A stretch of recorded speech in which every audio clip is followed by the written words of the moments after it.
right, Sean, we're going to have you give the first 2 minutes opening remarks. We're going to move on down the line.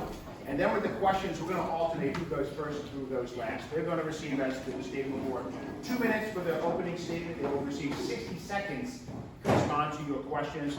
We ask them not to engage each other, but just directly engage in their questions with their response. And then, once I get the signal that we're out of time, sometime around between 5 and 10 minutes before we are over, we'll let them give their 2.5-minute closing statement. So, let's get started. Are you ready? Is anybody ready? Yes.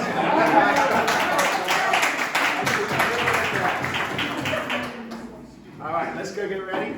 And beginning with our opening statement, I would like to introduce Sean McDonald. Please go ahead and get started for us, please. I'm not one for the seat, so we give it a shot. You'll be fine by the end. By the end, yeah. My name is Sean McDonald, and I'm seeking your vote for Purcellville Town Council. Thank you for the Purcellville Business Association for hosting this forum and giving our citizens and businesses an opportunity to meet and understand our platform. I have a clear platform to advance slow growth, low taxes, infrastructure investment, and innovative solutions. I do not believe in just letting the future of our town be guided by contractors and town management. It should be guided by our citizens who live here, pay taxes, and pay water and sewer bills. Innovation is going to bring the town almost $1 million in revenue, and in the town only spend around $100,000 to get that. That's $1,000 return on investment. That's money that you don't need to go wait for payers for. My opponent claims this is a one-time revenue and fails to realize that this one-time income can bring the town a new east end pump station and will provide service to the town in the excess of 20 years. Under my servant leadership, there will be no annexation for high-density residential. Our business space will continue to expand, and within 1 year, our young people will have a bike park. Sean, well done.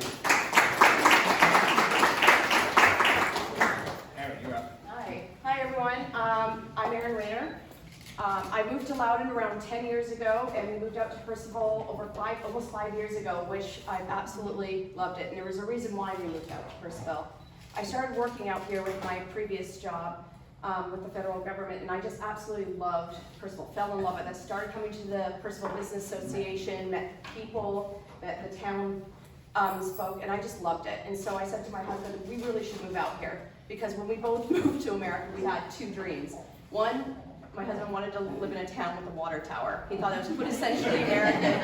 And I wanted to live in a town that had a 4th of July parade. And my first year that I worked in Loudon, I got to march in the 4th of July parade out here, and I'm like, this is the town for me. And that is why we really wanted to move out here. We love the small town, we love the feel of it, we love the people, and that's why we decided to come out here.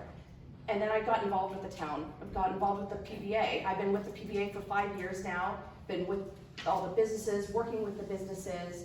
I'm on the board of Virginia Regional Transport, which is a free bus service and a nonprofit here in Percival that I'm now their treasurer of as well. I'm also president of the PTA this year at Mountain View Elementary, which is a lot, but I love being involved in the community. I love being with the school and with the kids.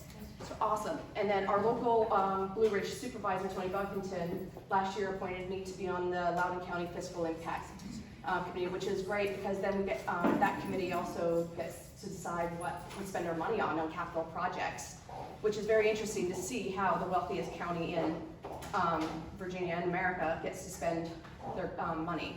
So I love Percival. I've been intimately aware of all the problems going on, but I want to help. That's why I'm running. I want to work on our economic development, and I want to work on the infrastructure issues, and those are the two main things why I'm running for the seat. Thank you.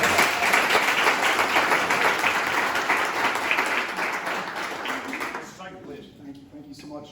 Good evening, everyone. My name is Paul Syker. I am running for the Virginia House of Delegates 33rd District seat. As you may be aware, the 33rd District incorporates western Loudoun County, portions of Clark County, and a small sliver of Frederick County. In short, it's gerrymandered. That's okay. We can deal with that. I'm a 33-year resident of Loudoun County. I've lived in Waterford, Virginia for the last 26.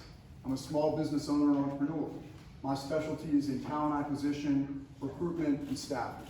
I've built multiple companies, I've had a tremendously successful career. My clients include organizations that you know, like Cystic Fibrosis Foundation, Children's Hospital of Philadelphia, Discovery Channel, Waste Management, Navy Federal, and I could probably map out another 100 that you would know.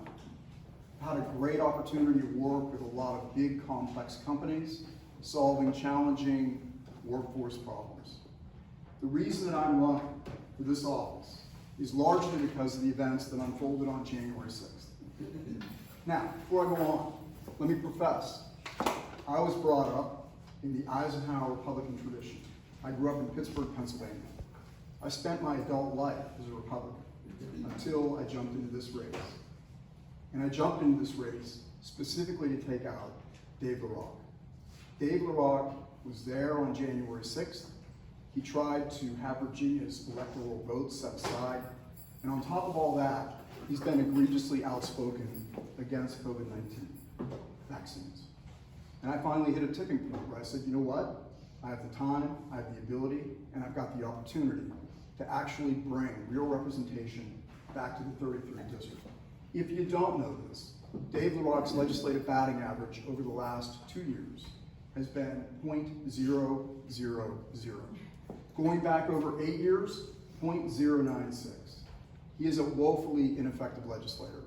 He does not know how to build consensus. He does not know how to bring people together. And that's what I'm trying to accomplish. Thank you. Okay, thank you all for that. If you haven't noticed, Mr. Candace, I had noticed,